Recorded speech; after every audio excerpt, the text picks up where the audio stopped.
നടൻ ശ്രീനിവാസൻ അന്തരിച്ചു. ഡയാലിസിസിന് കൊണ്ടുപോകവേ ദേഹാസ്വാസ്ഥ്യം അനുഭവപ്പെട്ടതിനെ തുടർന്ന് തൃപ്പൂണിത്തുറ താലൂക്ക് ആശുപത്രിയിൽ പ്രവേശിപ്പിക്കുകയായിരുന്നു. അവിടെ വെച്ച് ഇന്ന് രാവിലെ 8:30 അന്ത്യം. മലയാള സിനിമയിൽ ആക്ഷേപഹാസ്യത്തിന് പുതിയൊരു ലോകം തുറന്നുതന്ന പ്രതിഭയാണ് ശ്രീനിവാസൻ.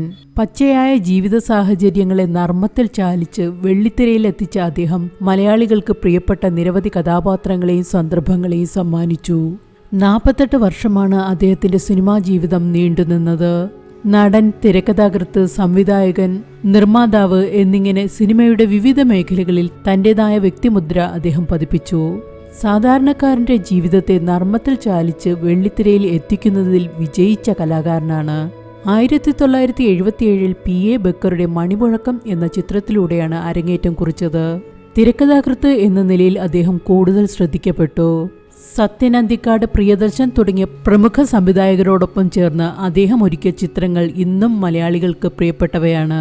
നാടോടിക്കാറ്റ്, പട്ടണപ്രവേശം, വരവേൽപ്പ്, സന്ദേശം തുടങ്ങിയ സിനിമകൾ കേരളത്തിലെ രാഷ്ട്രീയ സാമൂഹിക സാഹചര്യങ്ങളെ ആക്ഷേപഹാസ്യത്തിലൂടെ വിമർശിച്ചവയാണ്. ദശരഥം മുതൽ ചിന്താവിഷ്ടയായ ശ്യാമള വരെ ഒരു സംവിധായകൻ എന്ന നിലയിലും അദ്ദേഹം മികവ് തെളിയിച്ചു. ഈ ചിത്രങ്ങൾ ദേശീയ, സംസ്ഥാന പുരസ്കാരങ്ങൾ നേടിയിട്ടുണ്ട്. നടൻ, സംവിധായകൻ എന്നീ നിലകളിൽ കഴിവ് തെളിയിച്ച വിനീത് ശ്രീനിവാസനും ധ്യാൻ ശ്രീനിവാസനുമാണ് മക്കൾ. ഭാര്യ വിമല.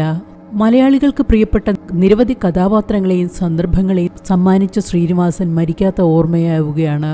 മലയാളികളുടെ സ്വീകരണ മുറികളിൽ ഇന്നും പൊട്ടിച്ചിരികൾ പടർത്തുന്ന ശ്രീനിവാസന്റെ സംഭാഷണങ്ങൾ സിനിമയുള്ള കാലത്തോളം നിലനിൽക്കും.